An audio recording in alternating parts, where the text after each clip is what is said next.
చాలా అద్భుతంగా ఉంది.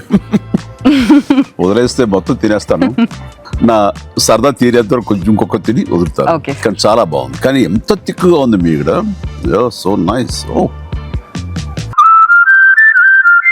సాక్షి ప్రసారాల్ని ఆంధ్రప్రదేశ్లో చాలా చోట్ల నిలిపివేశారు సార్. దీంతో ఎంఎస్ఓలు ఆందోళన వ్యక్తం చేస్తూ ఉన్నారు. చాలా తీవ్రంగా నష్టపోతూ ఉన్నాము అంటూ వాపోతూ ఉన్నారు. త్వరలో విజయవాడలో భారీ ప్రదర్శన కూడా ప్లాన్ చేశారు సార్. రాష్ట్ర స్థాయి ఎంఎస్ఓ లోకల్ కేబుల్ ఆపరేటర్ల రౌండ్ టేబుల్ సమావేశంలో వాళ్ళు ఆవేదన వ్యక్తం చేశారు సార్. సో సాక్షిని ఆపేశారు. గతంలో చూసాం సార్, మనం టీడీపీకి సపోర్ట్గా ఉండే కొన్ని ఛానల్స్ని అప్పుడు జగన్మోహన్ రెడ్డి ప్రభుత్వం ఆపేసింది. ఇలా మీడియా మీద ఈ ప్రభుత్వ ఆంక్షలు. Free media with all its limitations is better than the controlled media. అంటే ఎన్ని లోపాలున్నా, ఎన్ని పరిమితులున్నా, ఎన్ని బలహీనతలున్నా నియంత్రిత మీడియా కన్నా స్వేచ్ఛాయుత మీడియా మంచిదని నేను నమ్మేవాడిని. ఇప్పుడే కాదు, 2014లో TV9 పైన కేసీఆర్ మొదటిసారిగా విరుచుకుపడ్డాడు, మీకు గుర్తుండే ఉంటుంది. అప్పుడు మాకు అసెంబ్లీలో ఎమ్మెల్యేలు ఎమ్మెల్సీల మీటింగ్ పెట్టారు. సో ఆ మీటింగ్లో ఇద్దరమే అపోజ్ చేశాం.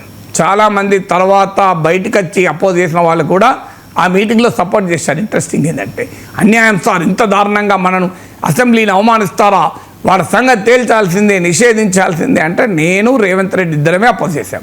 రేవంత్ రెడ్డి అప్పుడు ఎమ్మెల్యేగా ఉన్నాడు, నేను ఎమ్మెల్సీగా ఉన్నాను. మేమిద్దరం మాత్రమే అపోజ్ చేశాం. సో కేసీఆర్ గారు ప్రత్యేకంగా నా గురించి ప్రస్తావిస్తారు, మీరు అపోజ్ చేయడం సార్ అంటే నేను అన్నాను, వాస్తవానికి అప్పటికి TV9 నా పైన అప్రకటిత నిషేధం, అది వేరే ఛానళ్ళకి ఎక్కడికి వెళ్ళకూడదని కండిషన్ పెడితే అది సాధ్యం కాదంటే నన్ను పిలవడం మానేశారు. వాస్తవానికి నాకేం TV9తో ప్రత్యేక అనుబంధం ఏమీ లేదు. అయినా కూడా నేను ఒక స్టాండ్ తీసుకున్నాను. ఎందుకంటే మీడియా పైన ఆంక్షలు సరైనది కాదు. మీకు జగన్మోహన్ రెడ్డి ప్రభుత్వము TV5 ABNల పైన ఆంక్షలు పెట్టినప్పుడు TV5 ఛానల్లో ఉండి నేను దాన్ని ఖండించాను, నాకు ఇప్పటికి గుర్తు. సో ఇది TV5 ఛానల్లో మూర్తి షో, సాంబశివరావు షోలో ఇది తప్పు, జగన్మోహన్ రెడ్డి ప్రభుత్వం చేస్తున్న తప్పు అన్నాను. ఇప్పుడు కూడా తప్పు అంటాను. సమస్య ఏంటంటే అప్పుడు తప్పు అన్నప్పుడు తెలుగుదేశం వాళ్ళకు రుచించింది, వైసీపీ వాళ్ళకు రుచించలేదు. ఇప్పుడు సాక్షిపై కూడా ఆంక్షలు పెట్టడం తప్పని ఇప్పుడు అంటాను. ఇప్పుడు ఇది వైసీపీకి రుచిస్తుంది, తెలుగుదేశం వాళ్ళకు రుచించారు. సమస్య అది. మారింది నేను కాదు, మారింది తెలుగుదేశం, వైసీపీల వైఖరులు మారినాయి, నా వైఖరి మారలే. నా వైఖరి TV5 పైన ఆంక్షలు పెట్టినప్పుడు నేను అపోజ్ చేశాను, ABN పైన ఆంక్షలు పెట్టినప్పుడు అపోజ్ చేశాను. అలాగే ఇప్పుడు సాక్షి పైన ఆంక్షలు పెట్టినా నేను అపోజ్ చేస్తాను. మీడియాలో తప్పుడు ధోరణులు లేవా? ఉన్నాయి. మీడియా రాజకీయ పార్టీలకు అనుబంధాలుగా మారిపోయిన మాట నిజం. రాజకీయ ప్రమోషన్ చేసి పొలిటికల్ పార్టీల పాంఫ్లెట్లుగా పత్రికలు, TV ఛానళ్ళు మారిపోయిన ఆరోపణలో చాలా మేరకు న్యాయం ఉంది. కానీ అది ప్రజలు చూసుకుంటారు. మనకు ఒక రాజకీయ పార్టీలకు భ్రమ ఉండాల్సిన అవసరం లేదు.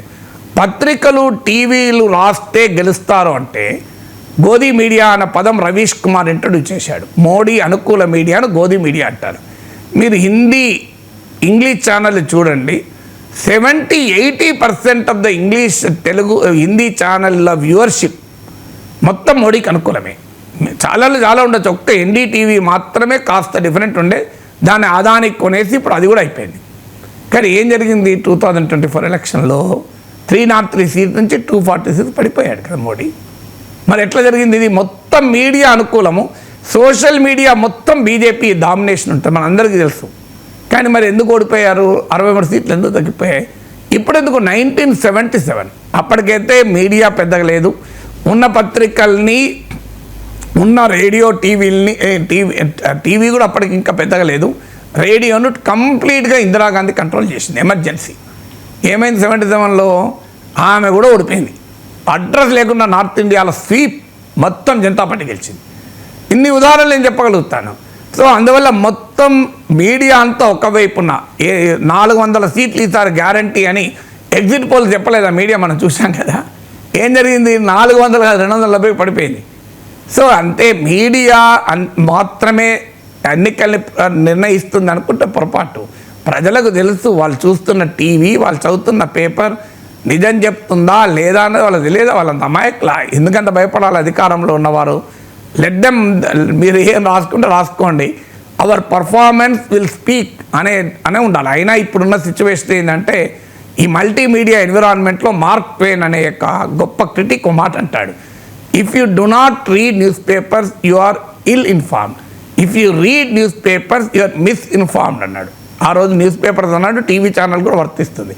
మీరు పత్రికలు చదవకపోతే మీకు వార్తలు తెలియదు, చదివితే కన్ఫ్యూజ్ అయిపోతారు అన్నాడు, మీకు రాంగ్ ఇన్ఫర్మేషన్ వెళ్తుంది అని.